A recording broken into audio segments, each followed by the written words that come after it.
फिर से एक बार आपका ब्रिलियंट मैथ्स क्लासेस में स्वागत है। इस वीडियो में हम लोग प्रश्नावली 1.2 का प्रश्न क्रमांक 5 को लेंगे। तो आइए प्रश्न को पढ़ के समझ लेते हैं। प्रश्न 5 है कि जांच कीजिए कि क्या किसी प्राकृत संख्या n के लिए संख्या 6n अंक 0 पर समाप्त हो सकती है। यानी आप यहाँ जो 6n देख रहे हैं और n क्या है, प्राकृत संख्या। तो प्राकृत संख्या क्या होता है, 1 2 3 4 5 डॉट डॉट डॉट, ये सारा क्या है, प्राकृत संख्या है।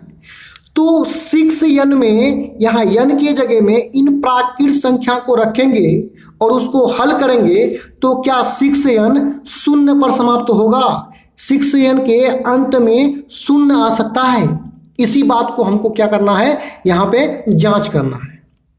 तो जैसे कि यहाँ n है ना, n तो 6 है तो n के जगह में 1 रख देंगे तो कितना होगा, 6 पर पावर 1। उसी तरह 6 लिखेंगे, n बराबर कितना 2 ले लिए तो 6 पर पावर 2। उसी तरह n 3 ले लेंगे तो 6 पर पावर कितना हो जाएगा, 3 हो जाएगा। अब इनको हल करेंगे तो 6 पर पावर 1 6 ही होगा। अब 6 पर पावर 2 है तो 6 2 बार गुना होगा, 6 6 36। अब 6 पर पावर 3 है तो 6 3 बार गुना होगा तो कितना हो जाएगा, तो 6 6 36, 36 गुना 6 हो जाएगा 216। यानी हम n का मान जो है 1 रखे, 2 रखे, 3 रखे तो तीनों संख्या के अंत में शून्य नहीं आया है। देखिए इसके अंत में 6, इसके अंत में 6, इसके अंत में 6, किसी भी संख्या के अंत में शून्य नहीं आया है। तो यही पूछ रहा है क्या कोई और भी मान है, 4 5 6 7 8 रखते जाएंगे, क्या कोई ऐसा मान है जो n के मान को क्या कर देगा, इसके अंत पर क्या कर देगा, शून्य कर देगा। इसी बात को हमें यहाँ पे जांच करना है। तो इसे पता करने के लिए कि n शून्य पर समाप्त होगा या नहीं होगा, इसके लिए हमें सबसे पहले 6n का अभाज्य गुणनखंड निकालना होगा। तो आइए यहाँ पे निकाल लेते हैं 6n का अभाज्य गुणनखंड। 6 का गुणनखंड क्या होगा उसको देखिए। देखिए 6 का गुणनखंड होगा, कितना से चलाएंगे, 2 से 3। 6 का गुणनखंड हमें प्राप्त हो गया कितना, 2 गुना 3। पावर कितना n है तो यहाँ पे होल पावर n हो जाएगा। जो संख्या शून्य पर समाप्त होता है ना, उसका जो शर्त है पहले उसको लिखते हैं, उसके बाद उसको समझेंगे हम लोग। एक शर्त है कि जो संख्या शून्य पर समाप्त होता है तो उसके अभाज्य गुणनखंड में 2 और 5 रहता है। यानी कि दुनिया का कोई भी संख्या जो शून्य के साथ समाप्त होगा तो उसके अभाज्य गुणनखंड में 2 और 5 शामिल रहता है। वो कैसे होता है इसको हम लोग यहाँ पे समझते हैं। कुछ संख्या का एग्जाम्पल लेते हैं जो शून्य के साथ समाप्त होता है, जैसे कि 10 का गुणनखंड होगा 2 गुना 5। 10 शून्य पर समाप्त हुआ है यानी इसके अंत में शून्य है तो इसके अभाज्य गुणनखंड में 2 और 5 दोनों शामिल हैं। उसी प्रकार हम 30 को भी ले सकते हैं। 30 का अभाज्य गुणनखंड 2 गुना 3 गुना 5। 30 शून्य पर समाप्त हुआ है यानी इसके अंत में शून्य है तो इसके अभाज्य गुणनखंड में 2 और 5 शामिल है। उसी प्रकार हम 50 को भी लिख सकते हैं।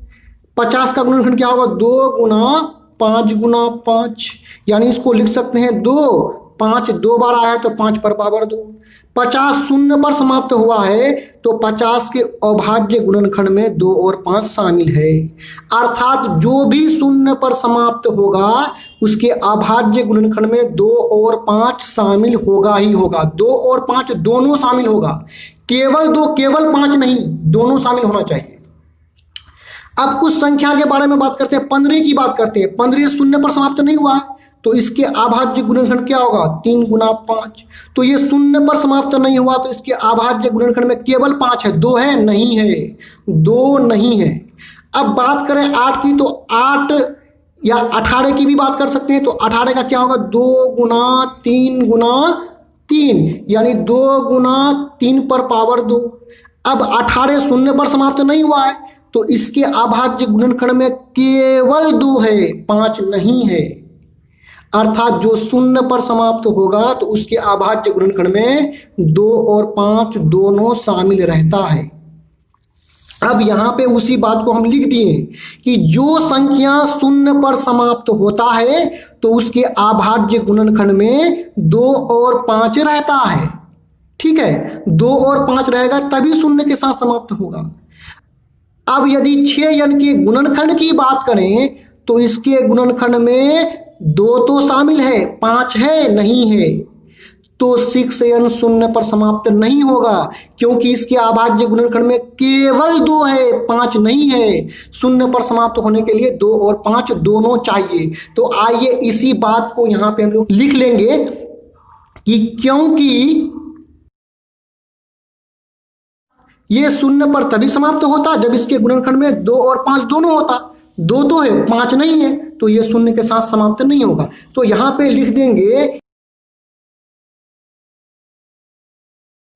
अर्थात n के जगह पर कोई भी प्राकृत संख्या को रख देंगे, अर्थात किसी भी प्राकृत संख्या n के लिए दुनिया का कोई भी प्राकृत संख्या जो n है यहां पर रखेंगे तो ये 6n जो है ना शून्य पर समाप्त नहीं हो सकता है। यहां पे लिख देंगे क्या, प्रूव्ड। इस प्रकार का और भी वीडियोस को देखने के लिए आप हमारे चैनल के प्लेलिस्ट में जाकर के देख सकते हैं। वीडियो देखने के लिए धन्यवाद।